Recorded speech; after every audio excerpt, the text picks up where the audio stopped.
السلام علیکم ورحمت الله وبرکاته. زما د لرو بر ګرانو پښتنو ورونو بچو خویندو ورونو، زه محمد یوسف بونیرس تاسو په خدمت کې حاضر یم. په نننۍ ویډیو کې تاسو ته د غنی خان پاغه نظم باندې خبرې کول غواړم، کوم چې هغوی د ګلونه د ورخاړي په نوم باندې لیکلی دی. راځئ چې واورو غنی خان د ورخاړي د ګلونو متعلق څه خبرې کوي. غنی خان وایي ګلونه د ورخاړي د رنګ ساس کې ولاړي، سحر په خندا تیر کی، ماښام ټول وي خپه مړاوي ګلونه د ورخاړي. اغشتي سل رنګه خندیږي څنګ په څنګه، سحر ځواني مشرنګه او ماښام ولاړ وي جاړي.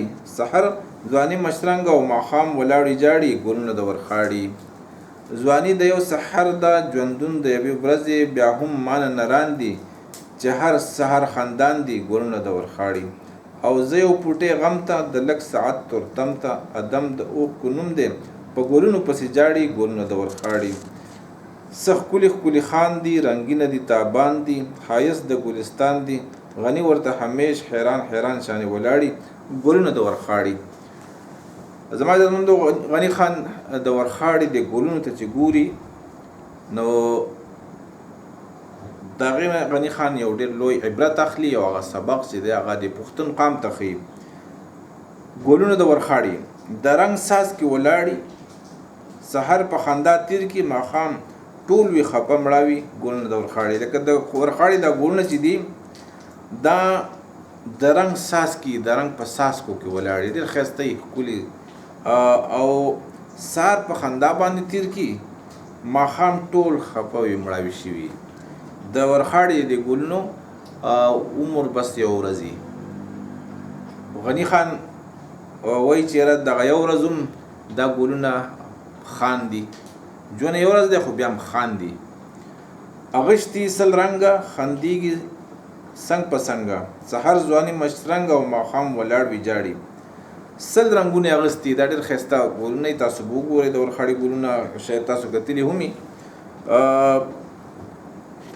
رنګونه یې سل اغستي، ډېر رنګیني او یو بل سره څنګ په څنګ ولاړې خاندي، پړقېږي، ځلیږي. او سحر ځواني سحري د یو سحر د ځواني ده او ماښام بیا چې ولاړې جاړي، خبره ختمه شوي، هغه ځواني تلي. دا د ګلونو د ورخاړي چې دي د دې ځواني بس یو ورځي. ځواني د یو سحر ده، ژوندون د یوې ورځې، بیا هم مانه نران دي چې هر سحر خندان دي ګلونه د ورخاړي. کیدای شي دا د کاتب غلط لیکلی، خو بهر په کتاب کې زه هم دغسې وایم، ما چېرته لوستی نه دی یا چېرته اورېدلی هم نه دی. وایي چې د دې د ورخاړي د ګلونو ځواني یو سحر ده او ژوند د یوې ورځې دی، بیا هم زمانه نران دي چې هر سهار دي خاندي. او زه یو پوټی غم ته د لږ ساعت تورتم ته، ادم د اوښکو نوم دی په ګلونو پسې جاړي. زه یو پوټی غم چې دی هغه د لږ ساعت تورتم، ادم د اوښکو نوم دی په ګلونو پسې جاړي. نو غني خان مقصد دا دی چې یاره زه یو پوټی زمونږ چېرته یو لږ غوندې که غم را باندې انسان باندې راشي نو دی په غم ته بیا جاړي، د ټینګي نه دی. هغه رحمان بابا وایي که نه، کله په نور سوځي، کله ریږي په ساړه، کله مري د لوږې، کله مري په ډېر خواړه. نو واړه په غوغا دي چې راغلي په دنیا دي، نه هغه وږي په آرام دي نه ماړه. د انسان چې دی نه خوشحالۍ ته ټینګېدی شي او نه غم ته ټینګېدی شي. خو او زه یو پوټی غم ته د لږ ساعت تورتم ته، چې یو پوټی د غم یو پوټي ته هم نشم ټینګېدی او د لږ ساعت تورتم چې راشي هغې ته هم د ټینګې نه یم. ادم د اوښکو نوم دی په ګلونو پسې جاړي. ادم څه کوي؟ دی ګوره د اوښکو نوم دی، د مقصد سره لکه دی جړېدونکی دی، دی جړندی دی، دی په ګلونو پسې جاړي. چېرې بس ګلونه وی غم ته د ټینګې نه دی. ځکه غني خان وکړه او زه یو پوټی غم ته د لږ ساعت تورتم ته، ادم د اوښکو نوم دی په ګلونو پسې جاړي.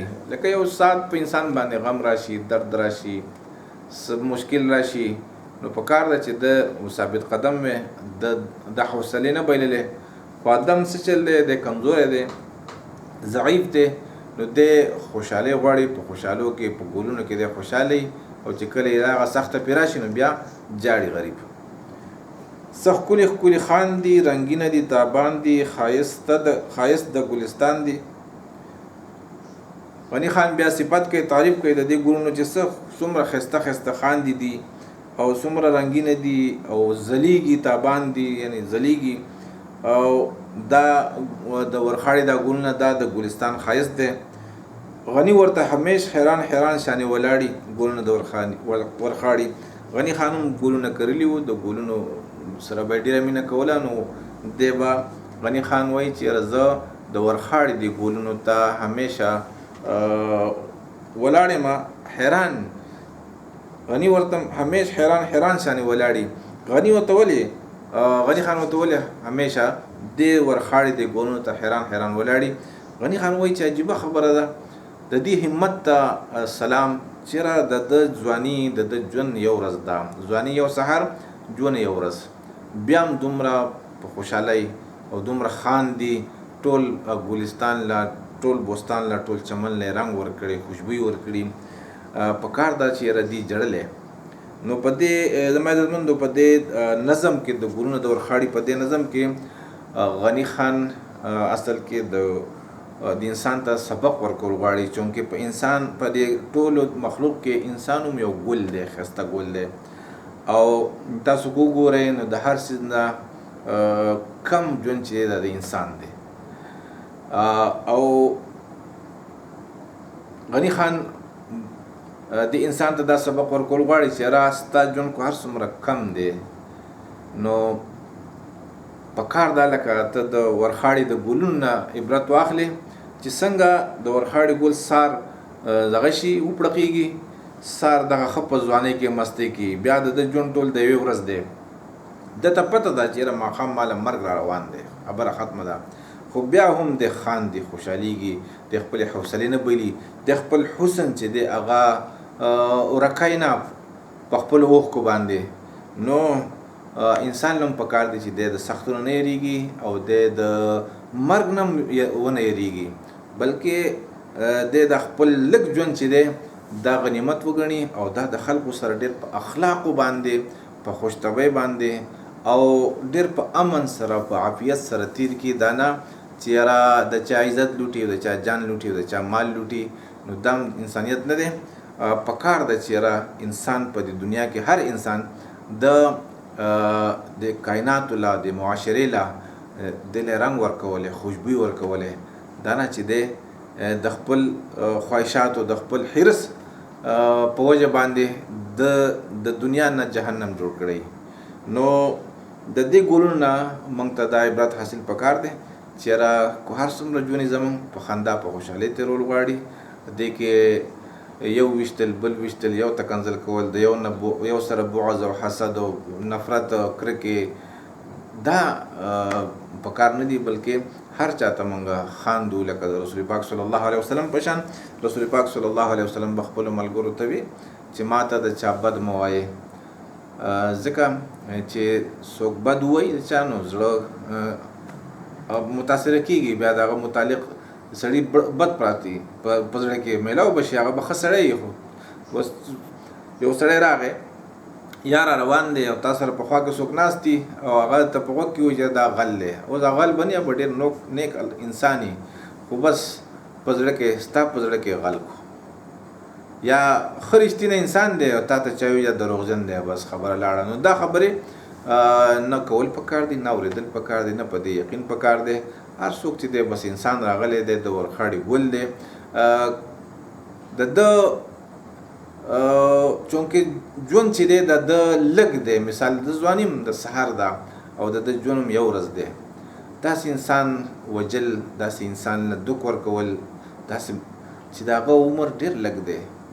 نو پکار دی چې په دې لږ عمر کې موږ د بل انسان زړه وګټلی، د بل انسان زړونه خوشحاله کړی، په دې باندې الله خوشحالېږي. دا نه چې ورېږه دته دا کویه کنو، دته دا کنده کنو، دی وژنو دی وژنو. دا وګوره څومره ښکلي ښکلي خلق مري بل زمونږ هغه سنګر چې و کفایت شاه باچا غریب، هغه په دشمنۍ کې لاړو.